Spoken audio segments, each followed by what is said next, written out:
ஆட்டுக்குட்டியின் இரத்தத்தினாலும் தங்கள் சாட்சியின் வசனத்தினாலும் அவனை ஜெயித்தார்கள்.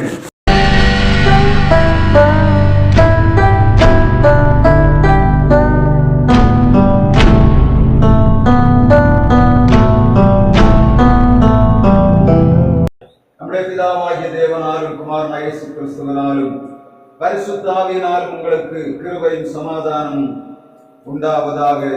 வெளிப்படுத்தின விசேஷம் 12ஆம் அதிகாரம் 10ஆம் வசனத்தை ஒரு வாசிக்கலாம். வெளிப்படுத்தின விசேஷம் 12ஆம் அதிகாரம் 10ஆம் வசனம். அப்பொழுது வானத்திலே ஒரு பெரிய சத்தம் உண்டாகி வல்லமையும் நம்முடைய தேவனுடைய ராஜ்யமும் அவருடைய கிறிஸ்துவின் அதிகாரம் உண்டாயிருக்கிறது. இரவும் பகலும் நம்முடைய சகோதரர் மேல் குற்றம் சுமத்தும் பொருட்டு அவர்கள் மேல் குற்றம் சாட்டுகிறவன் மரணம் நேரிடுகிறதா இருந்தாலும் அதற்கு தப்பும்படி தங்கள் ஜீவனையும் பாராமல் ஆட்டுக்குட்டியின் இரத்தத்தினாலும் தங்கள் சாட்சியின் வசனத்தினாலும் அவனை ஜெயித்தார்கள். என் ஜீவனை நான் மதிக்கவில்லை, ஒரு பொருட்டாய் நான் கணிக்கவில்லை என்று பாட்டுக்காரர் பாடுகிறார். 12ஆம் அதிகாரம் வெளிப்படுத்தின விசேஷத்திலே 11ஆம் வசனம் கடைசி பாகம் சொல்லுகிறது, மரணம் நேரிடுகிறதா இருந்தாலும் அதற்கு தப்பும்படி என்று தமிழிலே சொல்லப்படுகிறது. ஆங்கிலத்திலே அந்த வார்த்தை சொல்லுகிறது, மரண பரியந்தம் அவர்கள் தங்கள் ஜீவனை ஒரு பொருட்டாக எண்ணவில்லை என்று சொல்லப்படுகிறது. And they overcame him by the blood of the Lamb and by the word of their testimony, and they loved not their lives unto the death என்று ஆங்கிலத்திலே சொல்லப்படுகிறது. அப்படியானால் அவர்கள் தங்கள் ஜீவனை மரண பரியந்தமும் பொருட்படுத்தாதபடி 2 காரியங்களை செய்ததாக இந்த வேத பகுதி சொல்லுகிறது. அது என்ன? அவர்கள் ஆட்டுக்குட்டியின் இரத்தத்தினாலும் தங்களுடைய சாட்சியின் வசனத்தினாலும் அவரை மேற்கொண்டார்கள். எதுவரையிலும் மரண பரியந்தம் தங்கள் ஜீவனை பொருட்படுத்தாதபடிக்கு போராடினார்கள் என்று வேதம் சொல்லுகிறது.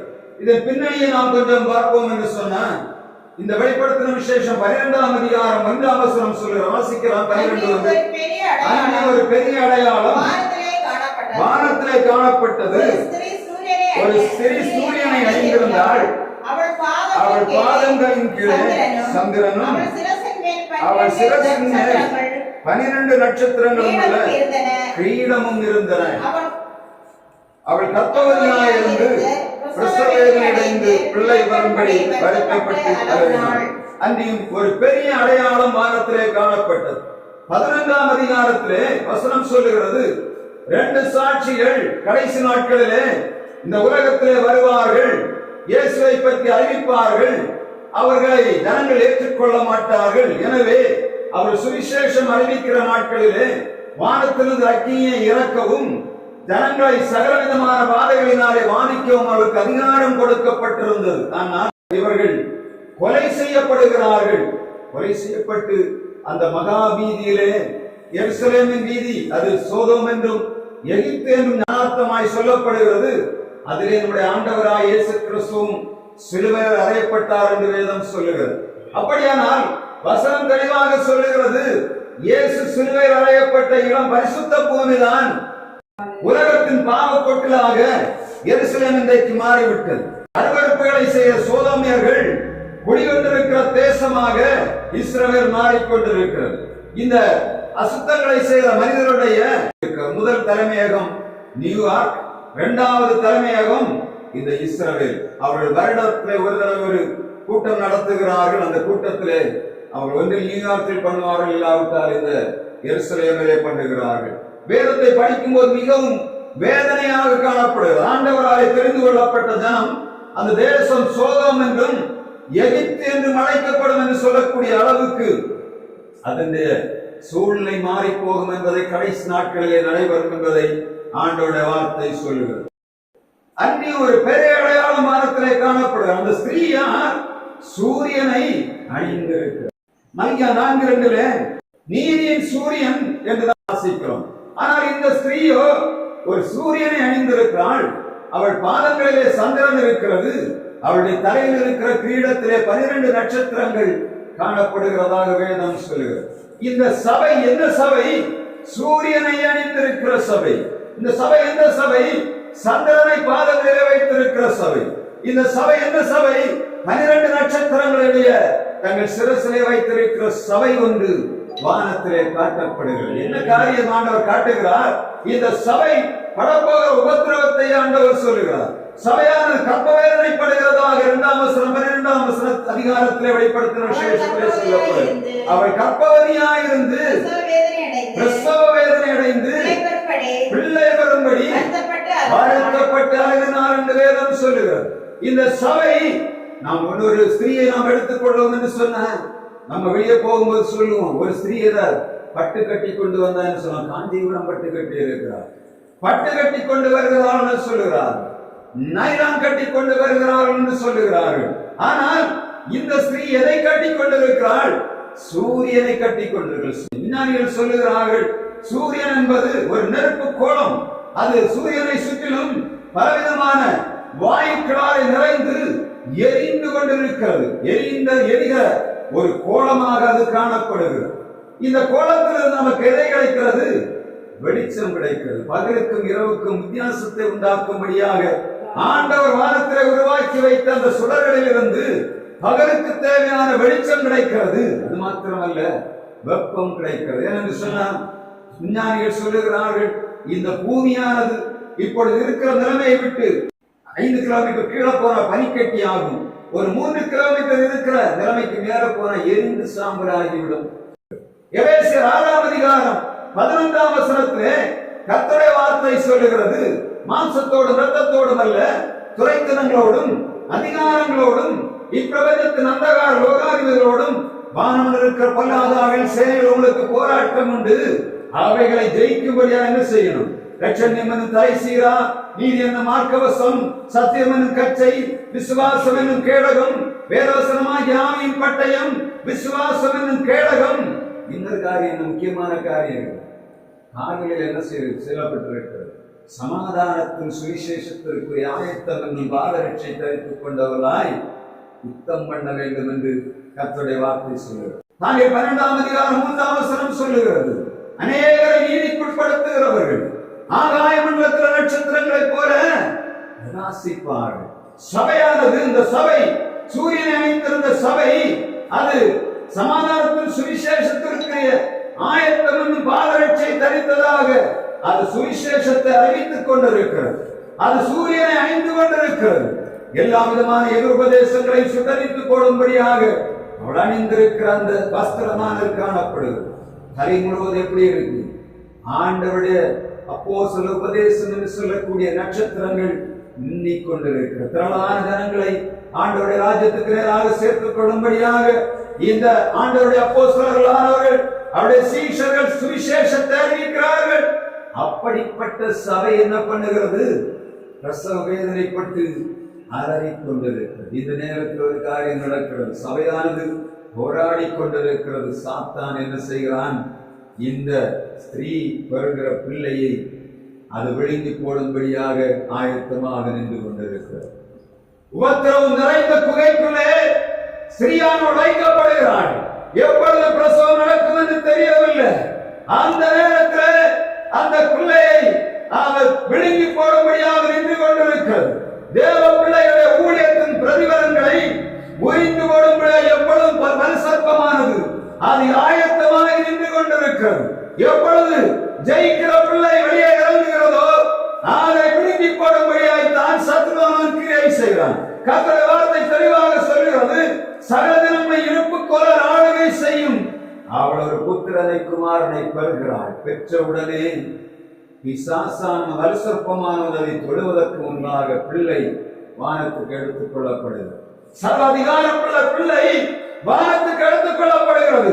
ஸ்ரீயானவள் அனாந்தரத்துக்கு ஓடி போகிறாள். ஓடி போகும்போது சர்ப்பமான தன் வாயிலிருந்து அதனுடைய காரியத்தை உமிழ்ந்து தள்ளுகிறது. சபை உண்மையாய் ஊழியம் செய்கிற சபைக்கு அதிகமாய் சத்ருவானும் இன்றைக்கும் தன்னுடைய வாயிலிருந்து அனுப்புகிற பொருளாதார தண்ணீர் என்ன தெரியுமா? அவளை வைத்திருக்கிறார். அதை என்ன பண்ணணும்? தீ அவித்து போன என்ன பண்ணணும்? தண்ணி வேணும்.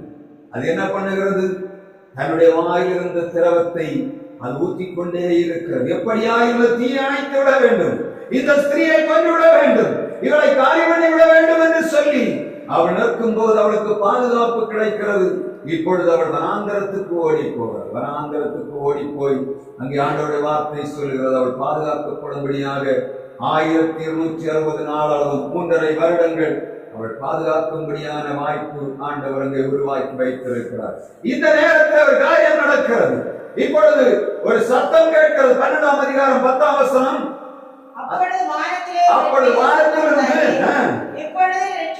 இப்பொழுது ரட்சிப்பும் வல்லமையும் ராஜ்யமும்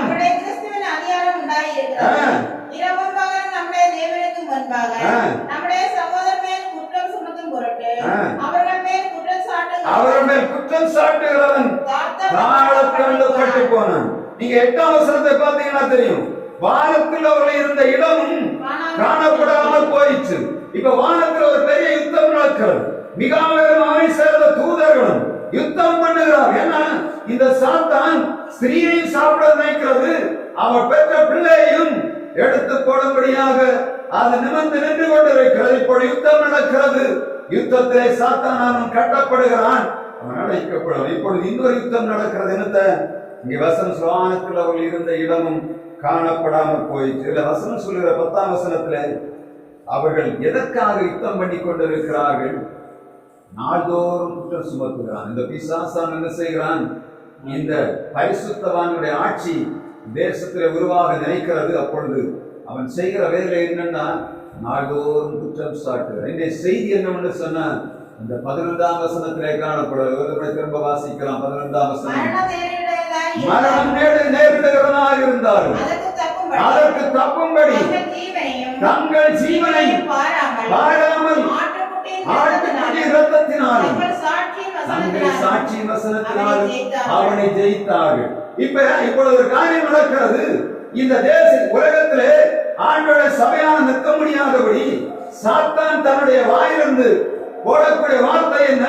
மகாதூஷணமும் கேவலமான வார்த்தை இந்த பரிசுத்தவான்களுக்கு எதிராக அவன் விதைத்துக் கொண்டிருக்கிறான். நீங்க பார்த்தது நமக்கு இன்றைய தற்காலத்தில் என்ன நடக்குது? என்ன பிரசங்கம் பண்ணாலும் சரி அதை தூஷணமாக குற்றப்படுத்தக்கூடிய கூட்டம் எழும்பி விட்டது. இது சாத்தான் செய்கிற மகா பெரிய கண்ணியான வேலை. இதுக்கு ஜெயிக்கணும்னா என்ன செய்யணும்? சபையானது ஜெயிக்கணும். அதற்கு ஆண்டவர் கொடுத்திருக்கிற ஆயுதம் என்ன? அவருக்கு வெட்டுகத்தியோ துப்பாக்கியோ ராக்கெட்டையோ கொடுக்க என்ன கொடுத்திருக்கிறார்?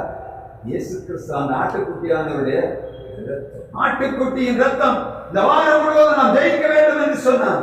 ஆண்டவர்கள் கொடுக்கக்கூடிய செய்தி இந்த 3 காரியத்தை நாம் கடைபிடிக்க வேண்டும் என்று சொல்லி ஆண்டவர் சொல்ல. ஒரு வாரம் கழிஞ்ச ஞாயிற்றுக்கிழமை ஆண்டவர் இந்த வசனத்தை கொடுத்த 12ஆம் அதிகாரம் 8ஆம் வசனத்திலே வாரத்திலே அவள் இருந்த இடம் காணப்படாமல் போயிடுச்சு. ஏன்னு சொன்னா நீங்க பார்த்தா தெரியும்.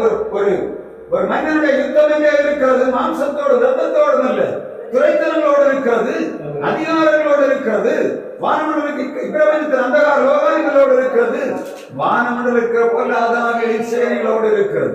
இந்த யுத்தத்தை ஜெயிக்க வேண்டும் என்று சொன்னால் சர்வாயுத வர்க்கத்தை எடுத்து ஜெயிக்க வேண்டும் என்று ஆண்டவர் சொல்லுகிறார்.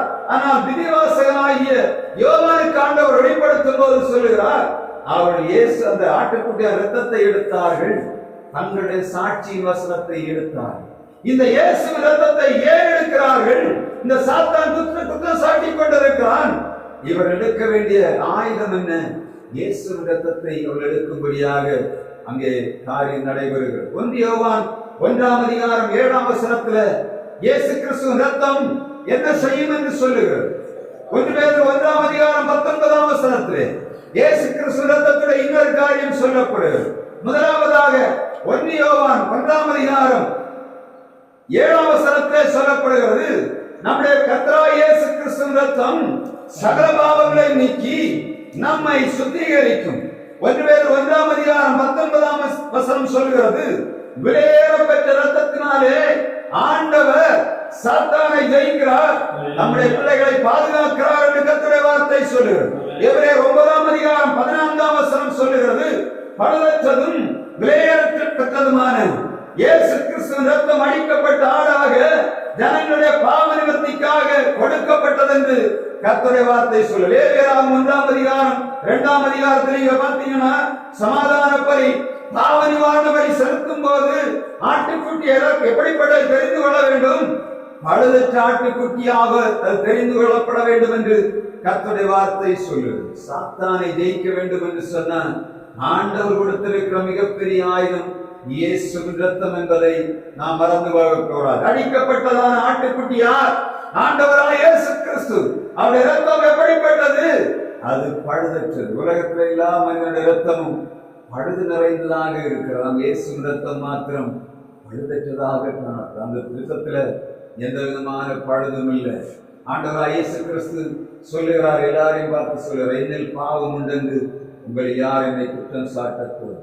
எல்லா ஜனங்களும் சூழ்ந்திருக்கும் போது இயேசு சொல்லுகிறார், என்னில் பாவம் உண்டென்று யாரில் குற்றம் சாட்டக்கூடும்.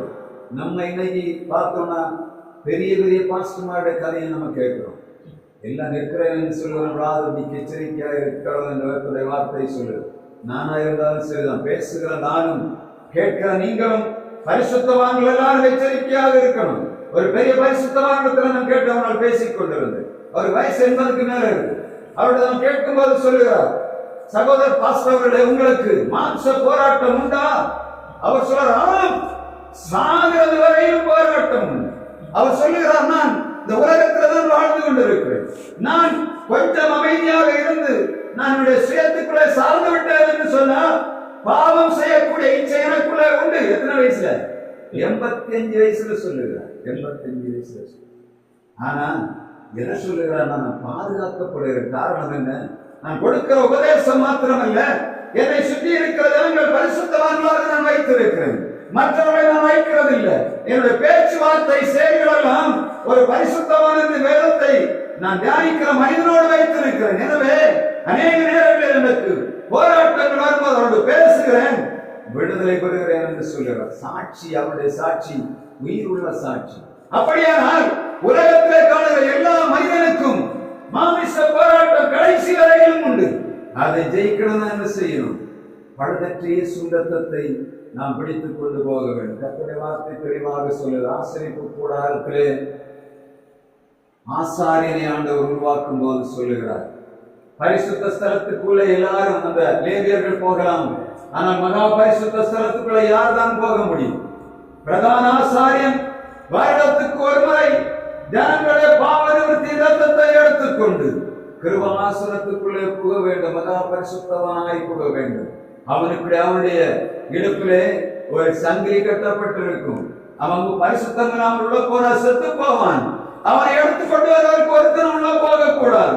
மகா பரிசுத்த ஸ்தலத்துக்குள்ளே ஒரு பிரதான ஆசாரியன் போவான் என்று சொன்னால் அவன் செத்து போனான். எடுத்துக்கொண்டு வருவதற்கு ஒரு மனிதனும் உள்ளே போகக்கூடாது. அவ்வளவு பரிசுத்தமான ஆண்டவர் தன்னை பரிசுத்தவானாய் பாதுகாத்துக் கொண்டுதான் சொல்லுகிறார், யார் இயேசு கிறிஸ்து ரத்தம் சகல பாவங்களை நீக்கி நம்மை சுத்திகரிக்கும். கடைசி நாட்களிலே நாம் வாழ்ந்து கொண்டிருக்கிறோம்.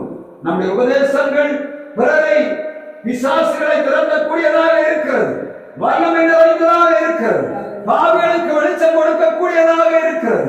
நம்முடைய உபதேசங்கள் சிறப்பானதாக இருக்கிறது. நம்மை பார்க்கிறவர்கள் சமாதானம் பெற்ற சந்ததி என்று சொல்லுகிறார்கள். ஆனால் வசனம் சொல்லுகிறது, நாம் ஜெயிக்க வேண்டும் என்று சொன்னா என்ன செய்யணும்? இயேசு ரத்தத்தை ஒவ்வொரு நாளும் நாம் எடுத்துக்கொள்ளலாம். அநேக நேரங்களில் நான் செய்திக்கு வருவதாக ஆண்டோடு சொல்ல வேண்டவரே, செய்தியில நான் கொடுக்க போகிறேன். நான் பெரிய பரிசுத்தவான் இல்லை, உலகத்தில் வாழ்ந்து கொண்டிருக்கிறேன். நான் ஆண்டவருடைய செய்தியை கொடுக்கும் போது என்னுடைய சிந்தனைகளை சுத்தத்தாலே கழுவப்படணும், என்னுடைய சரீரமான சுத்தத்தாலே கழுவப்படணும். நான் நிற்கும் போது குற்றமற்றவன் அவருடைய வார்த்தையை கொடுக்க வேண்டும் என்று சொல்லி எப்பொழுதும் ஆண்டவரத்தில் கேட்பேன். நான் ஒரு இடத்துல போய் நிற்கும் போது என்னுடைய வார்த்தையானது விருதாவாய் செலவு பண்ணப்படக்கூடாது என்பதிலே கவனமாக இருக்கிறனால எங்க ஜெபம் பண்ண நான் செய்திக்கு வந்தாலும் சரி, முதலாவது என்னை தாழ்த்தி ஆண்டவரே உங்களுடைய ரத்தத்தால் என்னை கருதும் என்று சொல்லி, அதனால ஆண்டவர் அநேக நேரங்களிலே பாதுகாத்துக் கொண்டு வருகிறார். பிரச்சனை என்று சொன்னா சோதனைகள் நிறைந்த உலகத்திலே, பிரச்சனைகள் நிறைந்த உலகத்திலே, போராட்டங்கள் நிறைந்த உலகத்திலே இயேசு ரத்தம் இல்லாமல் சபை ஜெயிக்க முடியாது. இயேசு ரத்தம் இல்லாமல் ஒரு தேவ ஊழியர் ஜெயிக்க முடியாது.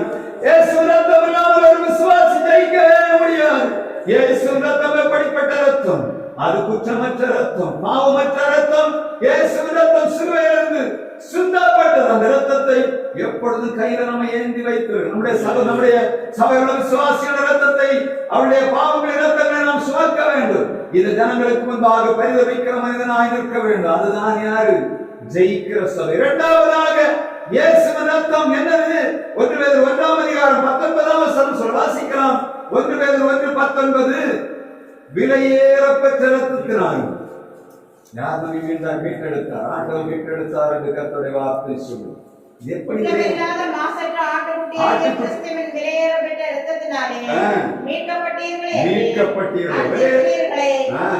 அவர் உலக தோற்றத்திற்கு முன்னே குறிக்கப்பட்டவராய் இருந்து நமது மூலமாய் விசுவாசமாய் இருக்கிற உங்களுக்காக இந்த கடைசி காலங்களில் வெளிப்பட்டார். உங்கள் விசுவாசமும் நம்பிக்கையும் தேவன் மேல் இருக்கும்படி அவரை மரித்தோரிலிருந்து எழுப்பி அவருக்கு மகிமையை கொடுத்தார். இயேசுவின் ரத்தம் விலையேறப்பெற்றது. அது எப்படி தெரியுமா?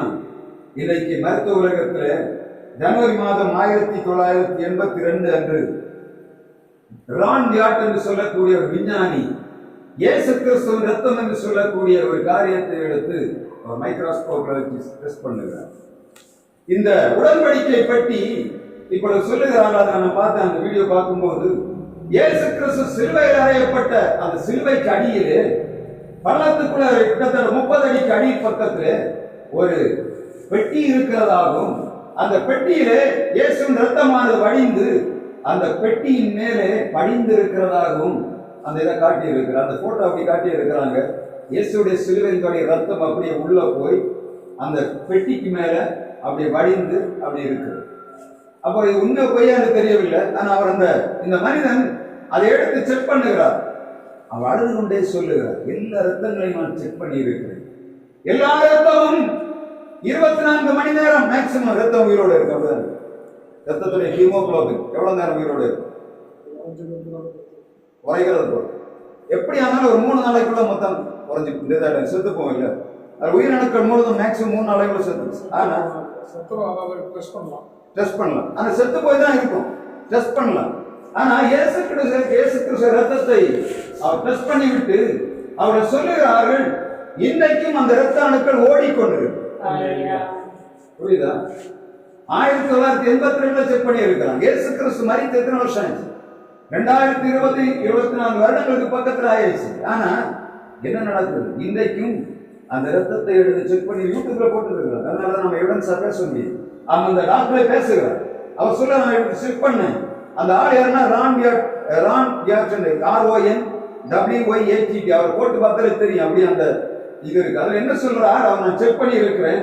இயேசுவின் ரத்தம், அது இயேசுவின் ரத்தமாக இருந்தால் இன்றைக்கு அது உயிரோட ஓடிக்கொண்டு. இரண்டாவதாக அந்த ரத்தத்துல அவர் செக் பண்ணும்போது மொத்தம் 24 குரோமோசோம் தான் இருக்கு. நார்மலா ஒரு மனிதனுடைய ரத்தத்துல 46 குரோமோசோம் இருக்கும். ஆனா இந்த ரத்தத்துல 24 குரோமோசோம் இருக்கு. எப்படி? 23 குரோமோசோம் ஆண் ரத்தத்திலும் 23 ரத்தம் பெண்ணுடைய ரத்தத்திலும் சேர்ந்து 44 குரோமோசோம் இணையும் போதுதான் ஒரு குழந்தை உருவாக முடியும். ஆனால் ஆண்டவருடைய வார்த்தை சொல்லுகிற இயேசு யார்? கன்னியின் வயிற்றிலே பிறந்தவர். அப்படியானால் அந்த ஒரு மனிதனுடைய அந்த ஒரு குரோமோசோம் யார்? ஆண்டவராகிய பரிசுத்த ஆவியானவர் சொன்னார், அவர் பரிசுத்த ஆவியின் மேல் நிழலிடும், உன்னிடத்திலே பறக்க போவது எப்படி? பரிசுத்தம் உள்ளது. இயேசுவின் ரத்தம் விலையேறப்பெற்றது. இயேசு கன்னியின் வயிற்றிலே பிறந்தார் என்பதற்கு இன்றைக்கும் அது ஆதாரமாக சொல்லுகிறது. 24 குரோமோசோம்களுக்குள்ள பிறக்காது. 23 குரோமோசோம்களுக்குள்ள பிறக்குமா? பிறக்காது. அந்த ரத்தத்திலே 24 குரோமோசோம் இருக்கிறதாக டாக்டர் மிக தெளிவாக சொல்லுது. நல்ல ஒரு ஆதாரத்தோடு அது வைக்கப்பட்டிருக்கு. இயேசுவின் ரத்தம் எப்படிப்பட்ட ரத்தம்? அது பழுதற்ற ரத்தம். அது கன்னிமரியாவுடைய உதரத்திலே உருவான ரத்தம். அது விலையேறப்பெற்ற ரத்தம். இன்றைக்கும் ஜீவனோடு ஓடிக்கொண்டிருக்கிற ரத்தம், ரத்த அணுக்கள் இன்றைக்கும் உயிரோடு இருக்கிற ரத்தம். அதுதான் ஆண்டவர் காயினிடத்துல கேட்கிறார், காயினே உன் சகோதரன் எங்கே? உன் சகோதர ரத்தம் பூமியிலிருந்து என்னை நோக்கி கூப்பிட்டுக் கொண்டிருக்கிறது. அப்படியானால் ஆவேல ரத்தம் என்ன பண்ணுது? இன்னைக்கு கூப்பிட்டுக் கொண்டிருக்கிறது. பலிபீடத்திற்கும் பரிசுத்த ஸ்தலத்திற்கும் இடையிலே கொலை செய்யப்பட்ட சகரியா என்று சொல்லக்கூடிய தீர்க்கதரிசி ரத்தமும் என்ன பண்ணுது? உயிரோடு இருக்கு. இதெல்லாம் என்ன பண்ணி கொண்டிருக்கு? இன்னைக்கு ஆண்டவரை நோக்கி கூப்பிட்டு என்ன கூப்பிடுது? என்னைக்கு நீர் பழி வாங்குவீர் ஆண்டவரே, இந்த தவறு பண்ணவரை என்னைக்கு பழி வாங்குவீர் என்று சொல்லி அது கூப்பிட்டு கொண்டிருக்கிறது. ஆண்டவருடைய வார்த்தை சொல்லுகிறது, அவரை குத்திர கண்கள் எல்லாரும் எல்லாம் காணும். அவர் வரும்போது இந்த ஜனங்கள் புலம்புவார்கள். காரணம் என்ன? இயேசு ரத்தம் அது கூப்பிட்டு கொண்டே இருக்கிறது.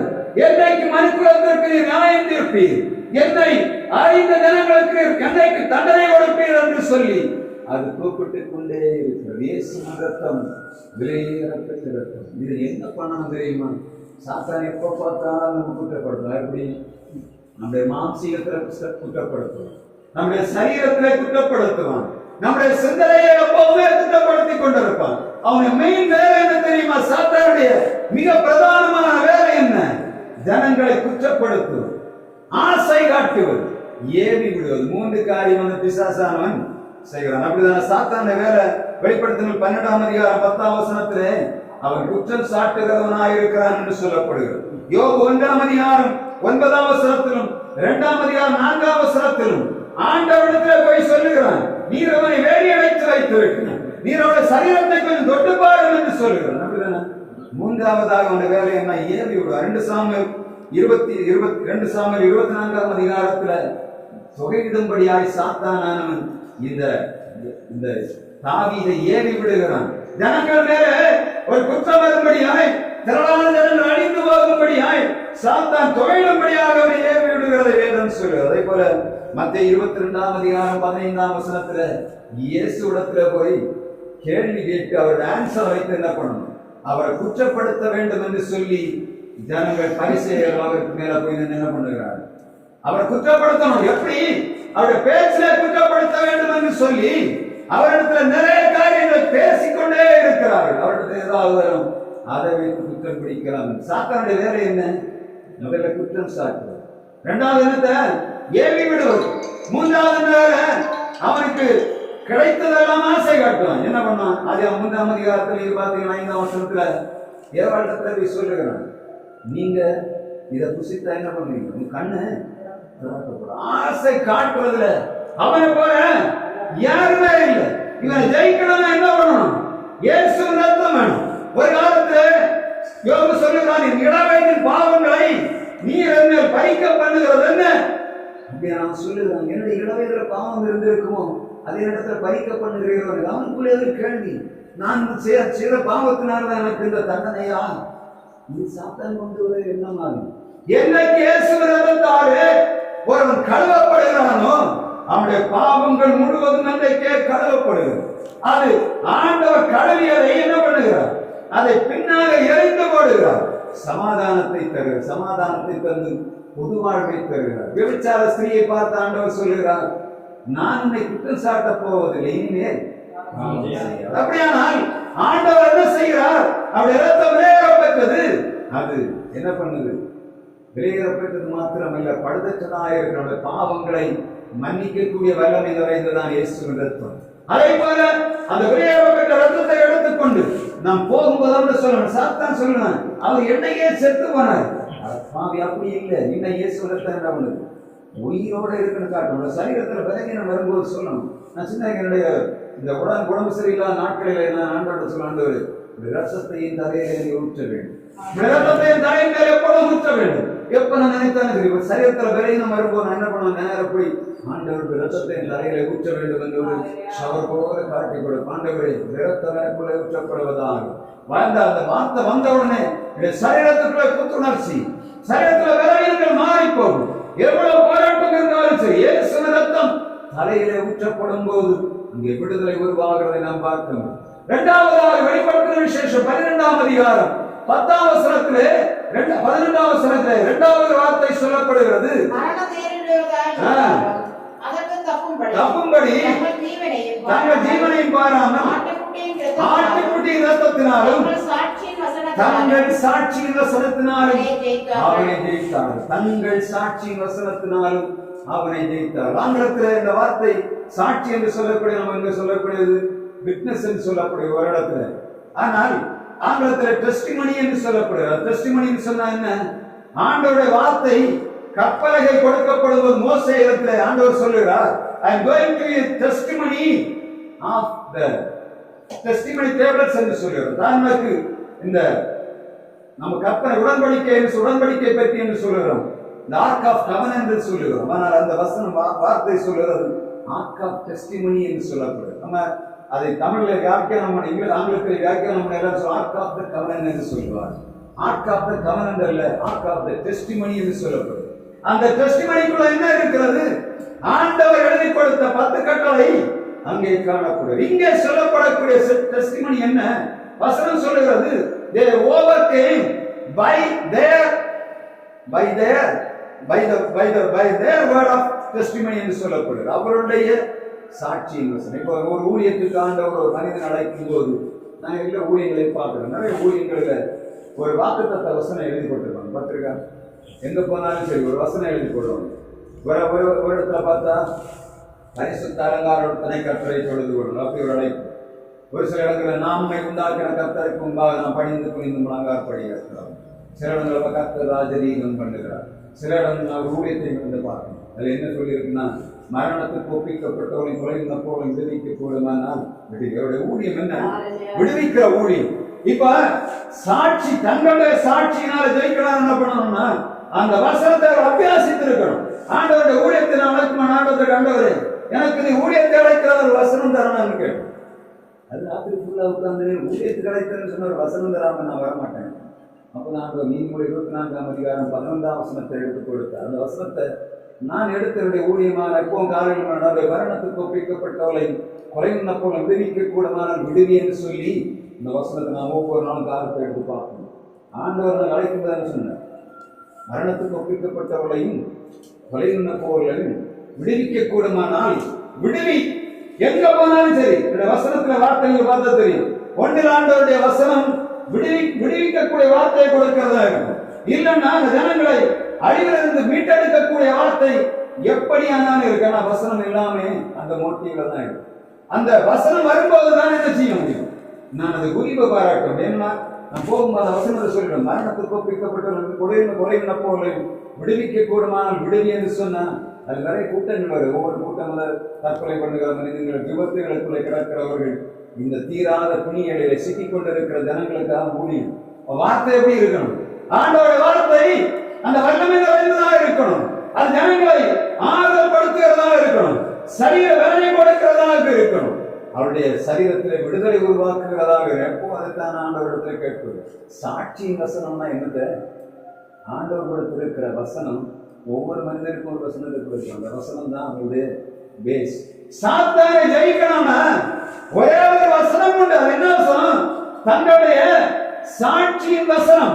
ஒரு சுவிசேஷம் அறிவிக்க போகும்போதானாலும் சரி, ஒரு ஊழியம் செய்ய போகுமானாலும் சரி, கர்த்தர் கொடுக்கிற வார்த்தை தான் சாட்சியின் வசனம். ரொம்ப நாள் வாரம் முழுவதும் யோசித்து ஆண்டவரை என்ன வார்த்தை ஆண்டது? சாட்சியின் வசனம் வசனம் என்று சொல்லுகிறது. வாரம் வரை எனக்கு தீரது. கடைசியாக நான் எடுத்து கேட்கிறேன், சாட்சியின் வசனம் என்று சொன்னா என்ன? உன்னுடைய வாழ்விலே நான் கொடுத்த சாட்சியின் வசனம் உண்டு. அந்த வசனம் தான் உன்னை என்ன பண்ணும்? இந்த சாத்தானுக்கு மேற்கொள்ளும்படியாக, உன்னுடைய பிரச்சனை விடுதலையாக்கும்படியாக. அது மகா பெரிய ஆயுதம். ஆண்டவர் மோசேயை கையில ஒரு கோரை கொடுத்து விட்டு சொல்லுகிறார், நீ போ, இந்த கோராய் அதிகாரத்தை கையில தந்திருக்கிறேன் என்று சொல்லிவிட்டு அவர் அனுப்பிவிட்டு பார்வனுக்கு முன்பாக அதிசயம் செய்து சொல்லுகிறார், நீ அது வாரப்படி என்று சொல்லுகிற அதிகாரம் எங்க வார வச்சிருக்க வாரப்படி என்று சொல்லுகிறார். பாம்புக வார அப்படித்தோட என்ன ஆச்சு? பாம்பு போராடு. அதிகாரம் எப்படி இந்த சாத்தானை மேற்கொள்ள வேண்டும் என்று சொன்னான். அந்த சர்ப்பத்தை பிடிக்க முடியாது, தரையை பிடிக்க முடியாது, கொண்டு போடணும் தெரியும். ஆண்டவர் சொல்லுகிறார், வாரப்படி அதிகாரத்தை எங்க தந்துருக்கு? அதுக்கு வாயில தந்துருக்கு. அதுக்கு மயமா மேல ஏதாவது பண்ணும். ஆனா கால் வார பிடிச்சவன என்ன உன்னுடைய ஆட்டத்துக்கு அவங்கிடும். ஒவ்வொரு வசனத்துக்கு பின்னாடி எப்படி இருக்கு? நீங்க பாத்தீங்கன்னா ஒரு வாக்குத்த வசனத்தை ஆண்டவர் தாராள இருந்தால் கடைசியில் வச்சிருப்பாரு. அந்த வாரில் தான் அதிகாரம் பாத்தீங்கன்னா, மரணத்துக்கு ஒப்பிக்கப்பட்டவர்களையும் குறையுண்ண போல விடுவிக்க கூடுமானால் கடைசி வாரம் விடுவி. புரியுதா? அதான் அதிகாரம். விடுவி. விடுவிக்க முடிஞ்சா விடுவி. அதுக்கு அடுத்த வசனம் சொல்லுகிறார், அதை அறியோம் என்பாயாகில் இருதயங்களை சோதிக்கிறவர் அறியாரோ, உன் ஆத்துமாவை காக்கிறவர் கவனியாரோ, அவர் மனுஷருக்கு அவர் கிரியைக்கு தக்கதாக பலனளியாரோ என்று சொல்றாரு. ரொம்ப நாளா கேட்டிருந்தாங்க இந்த ஆண்டவர். அதான் சொல்றாரு, அதை அறியோம் என்பாயாகில் இருதயங்களை சோதிக்கிறவர் அறியாரோ, உன் ஆத்துமாவை காக்கிறவர் கவனியாரோ, அவர் மனுஷருக்கு அவரும் கிரியைக்கு தக்கதாக பலனளியாரோ. அந்த வார்த்தை வந்த உடனே அது ஒரு வல்லம் வரும் பாருங்க. எந்த ஆவட்டமான தைரியமாக பிரச்சனை அது இல்லைன்னா என்ன சோர்ந்து போய் அப்படி ஒரு மாதிரி இருப்பேன். ஏன்னா நான் இப்படி இருக்கேன், நானே பலவீனமா இருக்கேன். ஒரு பலவீனமா இருக்கணும், என்ன பண்ணணும்? பலவான் பையனா தூக்கணும். இருக்கு கத்த தந்திருக்கிற அதிகாரம் இல்ல வசனத்துல உண்டு. அதுதான் சாட்சி வசனம். வசனம் தெளிவாக சொல்லுகிறது. சபை இருக்கணும், ஜெயிக்கணும். முதலாவதாக இயேசு ரத்தம், ரத்தம் ரத்தம், அது பழுதற்ற ரத்தம். இது ஆண்டவர் நமக்கு தந்திருக்கிற அதிகாரமாக சாட்சி வசனம். மூன்றாவது என்ன சொல்லுது? அவர்கள் தமிழ சொல்ல மாதிரி இல்லை, மரணம் வரையிலும். அதை நான் எபிரேய மொழியில எடுத்து பார்த்தேன். எபிரேய மொழியில் என்ன சொல்லுதுன்னா, அவர் மரணம் வந்த போது, மரணம் போகிறது வரையிலும் தங்களுடைய ஜீவனை பொருட்படுத்தவில்லை. எல்லா சௌகரியங்களும் விட்டார்கள். தங்கள் ஆண்டவருக்காக செய்கிற ஊழியத்துக்காக ஜீவன் போனாலும் பரவாயில்லை, ஜீவன் இருந்தனத்துக்கு என்று கேவலமாக எண்ணித்தான் அந்த ஊழியத்தை. அதுக்கு தான் சாத்தான் என்ன பண்ணணும்? வசனம் சொல்லுகிறது 8ஆம் வசனத்துல 12ஆம் அதிகாரம் வெளிப்படுத்தின விசேஷத்துல சாத்தான் இருந்த இடம் காணப்படாம போய் இந்த 3 பிடிச்சோம்னா ஜெயிக்கவே முடியாது. அவங்க நமக்கு இருந்து ஒரு வானத்தில் அவங்க இருந்த இடம் தானே அப்படி இருக்கும். அங்க இருந்தா எல்லாம் வேண்டாம் ரிமோட் கண்ட்ரோல செய்துட்டு இருக்கோம். எத்தனை பேருக்கு தெரியும் தெரியாது. நம்ம அங்க எல்லாம் ஜெயிக்கிறோம். பக்கத்துல அண்ணன் தம்பி அக்கா தம்பியிடம் ஜெயிக்கிறோம். அதிகாரம் மேல இருக்கவங்கள ஜெயிக்கிறோம். மூன்றாவது இதுக்கு மேல இருக்கிற ஆட்டம் ஜெயிக்கிறோம். மேல வந்து இருக்கிறவங்க தெரியவே தெரியாது. நம்ம எனக்கு போராடிக்கிறோம். அவன் மேல இருக்கிற ரிமோட் கண்ட்ரோல் இந்த 3 பேர் கண்ட்ரோல் பண்றதே அவன். யாருக்காவது தெரியுமா? நம்ம நினைக்கிறோம் ஜெயித்துட்டோம்னு நினைக்கிறோம். ஆனா அங்க இருந்து செய்யற வேலை என்ன? பாப்பா நம்ம இதை ஜெயித்துட்டோமா, அடுத்த ஆள அபிஷேகம் பண்ணுவோம். அங்க போய் நோண்டி நம்ம என்ன நினைச்சிட்டு இருக்கோம்? ஜெயித்துட்டோம் வரும்போது அடுத்த ரெடியா உட்காந்து அடுத்து இதை ஜெயித்தவன இவனுக்கு மேல வருது. அதிகாரத்தை துறைச்சனா என்ன உள்ள அதிகாரம் என்னன்னா நமக்கு மேல. மூணாவது நான் அரசியல்வாதி. இவனை சேர்ந்து என்ன பண்ணுவாங்க? இதை தாண்டி 3 பேருக்கு யார் இருப்பா? அங்கதான் ரிமோட். இவன் போனா மாத்திரம் தான் இந்த 3லயும் ஜெயம். நிறைய பேருக்கு தெரியல. விசுவாசி நம்ம என்ன பண்ணுறோம்? வாழ்க்கையில போராடிக்கிறோம். ஒரு நாளும் ஜெயம் இல்லை. ஆண்டவர் பெரியவ காட்சி விடுற அப்பதான் சொல்றாரு, ரிமோட் அங்கே இருக்கு பார்த்துக்க. நீ இங்க அடிச்சு பிரயோஜனம் இல்லை. முதல்ல அவனை என்ன பண்ணணும்? அவனை தகர்க்கணும். அவனை தகர்த்தாதான் என்ன பண்ணணும்? இந்த 3 உடஞ்சிக்கும். நம்ம சின்ன வயசுல நம்ம பேர் இருக்கிற விசாசன இருக்கிற நம்மளை பார்த்துருக்கோம். அங்க இருந்து சொல்லுவாங்க, நாங்க இத்தனை பேர் வந்திருக்கோம், நாங்க யாரெல்லாம் வந்திருக்கோம், எல்லாரும் பேரும் நான் சொல்லி ஆடிட்டே இருக்கும். பார்த்துருக்கோம், ஆடிட்டு சொல்ல நான் போக மாட்டேன், நான் போக மாட்டேன், நான் இதை கொண்டு போக மாட்டேன்னு சொல்லிட்டு நாங்க ஜெபம் அதில் ஏறி ஓடி நிற்கும் போது சொல்லலாம் நான் போறேன், நான் போறேன் சொல்லி. எப்படி சொல்ல தெரியுமா? சொல்லலாம் சொல்லுங்க. நீயும் போயிட்டியா, நீயும் விட்டுட்டு போயிட்டியான்னு பார்த்துக்க. அங்க மேல இருந்து இங்க என்ன பண்ணிட்டு இருக்கோம்? நான் பெரிய ஆள் காட்டிட்டு இருக்கேன். இங்க ஜெபம் உடஞ்சு அங்க போனோம்னா அவர் ஓடிடுவார். இவர் தனியா வண்டி இருப்ப சொல்லுவார், என்னையும் விட்டுட்டு போயிட்டியா நீ? நானும் போறேன், நான் போறேன். அப்ப சொல்லுவாங்க, நீ போண்டான், நீ இரு, நான் எழுச்சி ஒண்ணும் பண்ணாத, நான் போயிடுவேன் அப்படிதான் பார்த்துருக்க. இந்த சீக்கிரம் தெரிஞ்சா மட்டும் நம்ம ஊழியத்துல என்ன பண்ணணும்? ஜெயிக்க முடியும், வாழ்க்கையில ஜெயிக்க முடியும். நம்ம என்ன நினைக்கிறோம்?